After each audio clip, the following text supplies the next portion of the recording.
Welcome once again to Lehto's Law. Here's Steve Lehto. Got an interesting story out of Louisiana. KNOE reports this. Matthew Segura wrote it. $586,000 discrepancy in public funds after years of theft in Caldwell Parish. That's reported by an audit they've conducted. The sheriff says he and his staff are working hard to improve operations, and they've already made a lot of progress. But of course, the progress being made now and the improvements, of course, are after the $500,000 was discrepancied. A recent audit of that sheriff's office has revealed a big discrepancy in money that was going in and going out over the last few years. Nearly $600,000 in taxes, fees, and fines collected by the Caldwell Parish Sheriff's Office was never deposited into a government bank account.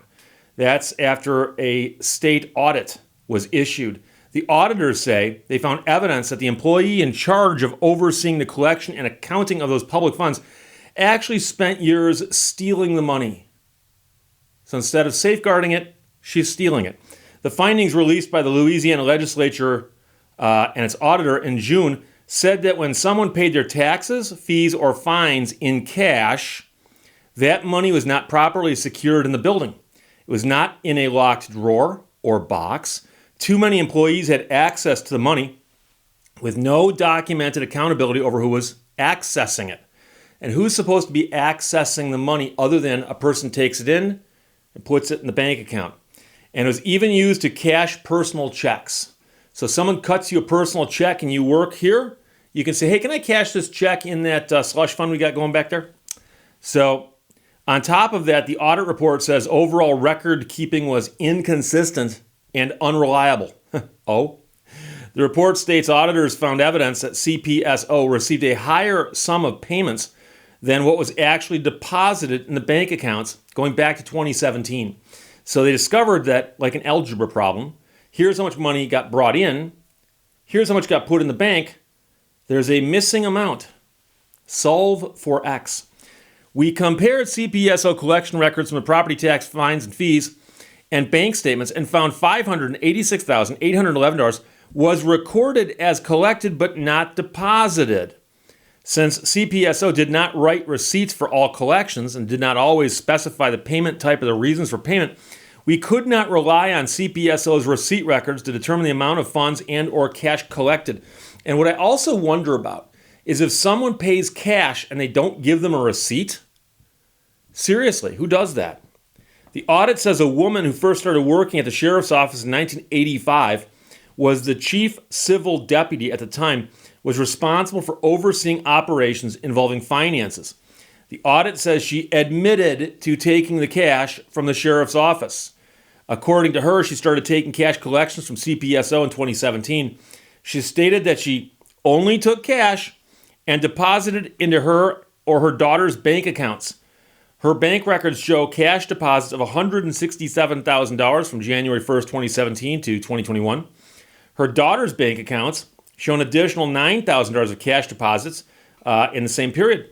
She further said that she and her mother, it's the daughter apparently, gave her money on a regular basis, usually $300 through a check or cash, and that she deposited these funds to her personal bank account. We, the auditors, found 37 cash deposits of $300, totaling $11,100, and 9 checks from her mother totaling $2,350 that were deposited to her personal bank account. The woman was arrested in September of last year on charges of malfeasance in office and felony theft. Further information on the dollar amounts can be found in the full report, which is on the internet. And I read it, and it's lengthy, but there's a quote here. She also told us everyone got paid despite the cash she took. She said she transferred funds from the general fund accounts to the property tax and fines and fees bank accounts to ensure there was enough money to cover required disbursements of property taxes and fines and fees to other agencies.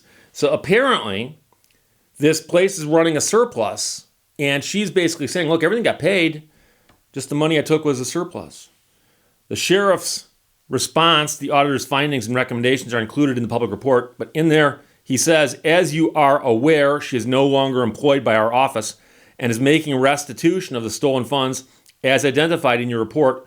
Although she was singularly responsible for most of our deposit and collection process, We have made sweeping improvements to our internal controls in this area.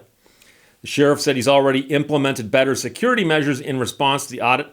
This includes 24-hour cameras, locking cash drawers, an end to employees cashing personal checks, and better record keeping.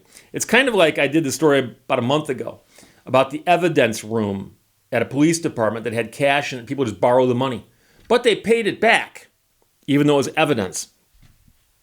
He also says they'll have better record keeping going forward, and he says he's also trying to place cash payments as something that he can phase out. And that was the first listed recommended change from the auditor. So the auditor did recommend 8 steps, including stop accepting cash payments. That seems to be what causes a lot of the temptation here.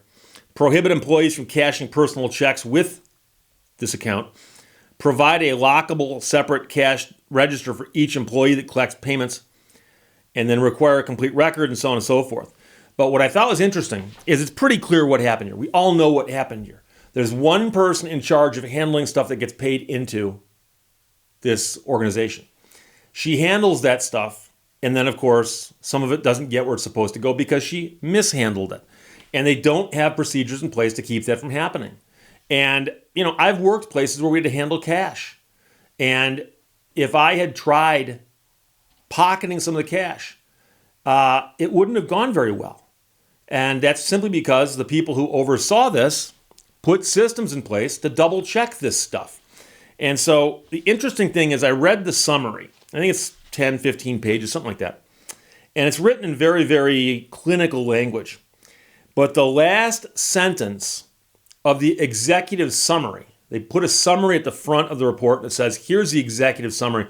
For those of you who are executives and haven't got time to read the whole report, here's the summary.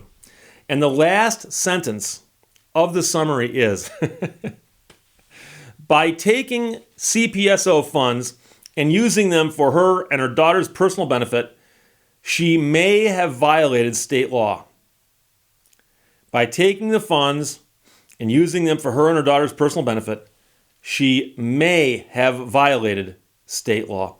And that's one of those things, I had someone send me a note just the other day and say, Steve, when you do a story about someone accused of a crime, why do you say they are alleged to have done the crime? Why don't you just say that they did it? And a lot of that hinges on where you are in the process, legal process. So someone who's on trial is accused of a crime. When they are convicted, you can say they're convicted of the crime, and you'll often notice that in the media, that's often where the dividing line is. So if someone gets convicted of murder, they'll just refer to somebody as a murderer or convicted murderer. But when someone is accused, they'll say, oh, they allegedly or are accused of, because those statements are correct as phrased. The person is accused of this, they're charged with this, they're on trial for this. But you can't call them a murderer yet because they haven't been convicted, and they might not be convicted. And so a lot of times people do tend to couch the language that way. Even after a person's been convicted, they'll say, oh, well, this person's, the alleged murderer, blah, blah, blah, blah, blah. And that's not always necessary, but I think some of that also comes from what if somebody files an appeal? So occasionally convictions get overturned on appeal. So a lot of times people, just to protect themselves, will couch the language in such a way as to where they can say, well, I didn't call the person a thief. I said they were an alleged thief because people had said they'd stolen stuff. But here they say, by taking the money and using it for her and her daughter's personal benefit, she may have violated state law. Yeah, that's an understatement. She may have.